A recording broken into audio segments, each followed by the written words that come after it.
आज की कहानी है एक ऐसे कैदी की जो हर बार जेल से भाग निकलता है, फिर चाहे कितनी भी सिक्योरिटी क्यों ना हो। ये कहानी है जापान के सबसे खूंखार कैदी सुजुकी की, जो इस समय जापान की सबसे हाई सिक्योरिटी जेल में अपनी सजा काट रहा है। चेकिंग ड्यूटी पर घूम रहे गार्ड्स के जाने के बाद सुजुकी अचानक मुस्कुराया और अपना एक दांत बाहर निकाल लिया। कुछ देर बाद गार्ड्स फिर से चेकिंग करने आए, लेकिन इस बार सुजुकी फरार हो चुका था। उन्हें वहां किसी के मौजूद होने का शक हुआ, लेकिन सुजुकी भी कोई कच्चा खिलाड़ी नहीं था। वो बिना आवाज किए रोशनी से बचता हुआ इधर से उधर छुपता रहा। जब गार्ड्स ने आइसोलेशन सेल की दोबारा चेकिंग की तो वो समझ गए कि सुजुकी भाग चुका है। उन्होंने तुरंत बाकी के गार्ड्स को बुलाया और देखते ही देखते वहां भीड़ इकट्ठा हो गई। जब सुजुकी छत से भाग रहा था तो जोर जोर से जेल के सायरन बजने लगे। अचानक जोरदार बारिश शुरू हो गई और हमें पीछे की कहानी दिखाई जाती है। 12 साल पहले कुछ कैदियों को एक जेल में लाया गया था। उनमें से एक सुजुकी भी था जो वहां 10 साल की सजा काटने आया था। क्योंकि वो कभी कुछ बोलता नहीं था तो सबने मान लिया कि वो शायद गूंगा है। उसकी छाती पर माउंट फिजी का उल्टा टैटू भी था। सुजुकी उस समय भी जेल से भागने के लिए मशहूर था और अब तक 3 बार ऐसा कर चुका था। इसके बाद सुजुकी को एक छोटे से कमरे में लाया गया जहाँ सिर्फ एक रोशनदान था। उसने रोशनदान को ध्यान से देखा। उसके दिमाग में जरूर कुछ चल रहा था। बाहर गार्ड ने जेल के वार्डन मिस्टर कानीमुरा से कहा कि सुजुकी इस बार तो हरगिज नहीं भाग पाएगा, लेकिन जैसे ही उसने शीशे से देखा सुजुकी तो पहले ही गायब हो चुका था। वार्डन ने पूरे शहर को घेरने के ऑर्डर्स दिए ताकि सुजुकी किसी भी हालत में बच ना पाए, लेकिन गार्ड्स ने तो उसे 20 ही मिनट में पकड़ लिया। पता नहीं क्यों पर सुजुकी ट्रेन की पटरी पर सीधा भागता जा रहा था। इसके बाद उसे फिर से उसी कमरे में कैद कर दिया गया, लेकिन इस बार उसके हाथों में हथकड़ियां थी। जब एक गार्ड ने अंदर झांक कर देखा तो सुजुकी मुंह पर चादर ओढ़े सो रहा था। गुस्से में उसने सुजुकी को चादर हटाने को कहा क्योंकि वो कोई चांस नहीं लेना चाहते, लेकिन जब बार बार कहने पर भी उसने चादर नहीं हटाई तो गार्ड्स ने मिलकर उसकी बुरी तरह पिटाई की। अगली सुबह वार्डन ने सुजुकी के सारे पुराने रिकॉर्ड्स निकाले। ध्यान से पढ़ने पर उसे पता चला कि जब भी सुजुकी जेल से भागता है तो हर बार वो ट्रेन की पटरी पर ही पकड़ा जाता है। रात को वार्डन गार्ड्स के साथ चेकिंग पर निकला। वो सुजुकी के सेल में पहुंचकर हैरान रह गए क्योंकि उसने किसी तरह अपनी हथकड़ियां खोल दी थी। गुस्से में गार्ड्स ने उसे मारते हुए पूछा, कैसे खोली हथकड़ियां? हाँ, कैसे खोली हथकड़ियां? लेकिन हमेशा की तरह सुजुकी चुप रहा। एक बार फिर से उसकी जमकर धुलाई हुई। एक दिन सुजुकी एक छोटी सी तार से खेल रहा था जिसे किसी तरह छुपाकर वो जेल के अंदर ले आया था। सवाल ये उठता है कि वो इस तार को अंदर लाया कैसे? मुंह में छुपा के? ना, गू में छुपा के। इसी तार की मदद से वो अपनी हथकड़ियां खोलता था। कुछ दिन बाद वार्डन एक हफ्ते की छुट्टी पर अपने घर चला गया। अब सुजुकी के पास भागने का बहुत अच्छा मौका था। उसने अपनी तार निकाली और ताला खोलने की कोशिश की। जल्द ही वहाँ एक गार्ड चेकिंग के लिए आ गया। उसने झांक कर देखा कि सुजुकी फिर से अपना मुंह ढककर सो रहा था, लेकिन इस बार गार्ड बिना कुछ कहे चला गया। लेकिन असलियत तो ये थी कि सुजुकी अंदर था ही नहीं। वो तो छिपकली बनकर छत से चिपका बैठा था। वो जेल से भागने के लिए सही मौके के इंतजार में था। गार्ड के जाने के बाद वो धीरे धीरे ऊपर तक पहुंच गया। उसने छत की एक खोखली जगह पर मुक्का मारा और वहां से भाग निकला। जब गार्ड्स को पता चला तो उन्होंने तुरंत सायरन बजा दिया। वार्डन को भी खबर पहुंचा दी गई और वो तुरंत जेल के लिए निकल गया। अगली सुबह पुलिस वाले सुजुकी को पकड़ने का प्लान बना रहे थे। तभी वार्डन भी वहां पहुंच गया। उसने कहा कि सारे प्लान छोड़कर सिर्फ एक टीम पास की ट्रेन की पटरियों पर भेज दो। ऑफिसर्स को भी लगा, अरे बूढ़ा हो गया वार्डन, दिमाग सटिया गया इसका, अरे वो पागल थोड़ी है, हर बार सेम जगह जाएगा। लेकिन जब वार्डन ने उन्हें विश्वास दिलाया कि उसे 100% भरोसा है कि सुजुकी वहीं मिलेगा, तो उन्होंने उसकी बात पर भरोसा करके टीम भेज दी और उसकी बात सच भी निकली। सुजुकी को एक बार फिर से ट्रेन की पटरियों पर पकड़ लिया गया। जेल से निकलने में तो ये चाचा चौधरी बन जाता है, कंप्यूटर से तेज दिमाग। बाद में क्या हो जाता है इसे? क्योंकि वार्डन की सूझबूझ की वजह से सुजुकी पकड़ा गया तो उसके काम से खुश होकर उसे प्रमोट कर दिया गया। अब वो एक बड़ा ऑफिसर बन चुका था जो देश की सारी जेलों में जाकर कैदियों की हालत की चेकिंग करता था। उधर सुजुकी एक बार फिर से भाग निकला और फिर से पटरियों पर पकड़ा गया। हर साल उसे एक नई जेल में भेजा जाता जिसमें और ज्यादा टाइट सिक्योरिटी होती, लेकिन वो हर जगह से बचकर निकल जाता था। इसी वजह से मीडिया ने उसे स्टार भगौड़े का खिताब दिया और वो पूरे देश में मशहूर हो गया। 12 साल बाद उसे सेंट्रल जेल में लाया गया। यहाँ वो कड़ी सिक्योरिटी में था क्योंकि 10 गार्ड सिर्फ उसी पर निगरानी रखने के लिए खड़े थे। उसका कमरा भी पूरी तरह सीमेंट से बना था और दरवाजे पर कई ताले थे। ये वही आइसोलेशन सेल है जो हमने कहानी की शुरुआत में देखा था। गार्ड्स के जाने के बाद सुजुकी ने चारों ओर नजर दौड़ाई।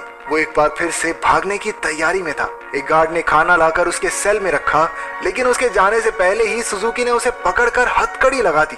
गार्ड ने तुरंत सीटी बजा दी, जिससे कई और गार्ड्स वहां आ पहुंचे। उन्होंने मार मार कर उसकी बुरी हालत कर दी। होश आने पर सुजुकी ने दरवाजे से गार्ड्स को जाते देखा। उसके चेहरे से खून टपक कर लोहे की सलाखों पर गिर रहा था। अगली सुबह गार्ड्स ने उसकी हथकड़ियों पर कुछ और पेंच कस दिए ताकि इस बार वो उन्हें खोल ना पाए। जाने से पहले वो एक बार फिर से उसके शरीर की थोड़ी मेंटेनेंस करके गए। इसी तरह सुजुकी के दिन बीत रहे थे। वो जानबूझकर गार्ड से पंगे लेता, वो उसे मारते और फिर वो अपना खून लोहे की सलाखों पर टपकाता। एक दिन गार्ड्स ने उसे इतना मारा कि उसका दांत टूटकर गिर गया, लेकिन सुजुकी ने उसे उठा लिया और उसे देखकर अजीब तरीके से मुस्कुराने लगा। ऐसा लग रहा था जैसे ये सब उसके प्लान का ही हिस्सा है। इसके बाद सुजुकी दीवार पर अपने दांत से कुछ बनाने लगा। कुछ हफ्तों बाद सुजुकी ने एक और गार्ड पर हमला कर दिया। इस बार उसे सबसे खतरनाक सजा दी गई। उन्होंने उसे एक लंबी जंजीर से बांधकर ऊपर लटका दिया। 1 साल बीत गया और सुजुकी अभी भी सजा काट रहा था। उसकी हालत बहुत बुरी हो चुकी थी। शरीर सड़ने लगा था और उसके घावों पर कीड़े पड़ चुके थे। आखिरकार उस शाम गार्ड्स ने आकर उसकी जंजीरें खोल दी। पूरे 1 साल बाद उसे चैन की सांस आई थी। उधर पुराना वार्डन मिस्टर कानेमुरा वहां की जांच करने पहुंचा। उसने आइसोलेशन सेल में जाकर देखा कि सुजुकी की हालत बहुत खराब थी, लेकिन वो उसे नजरअंदाज करके वहां से चला गया।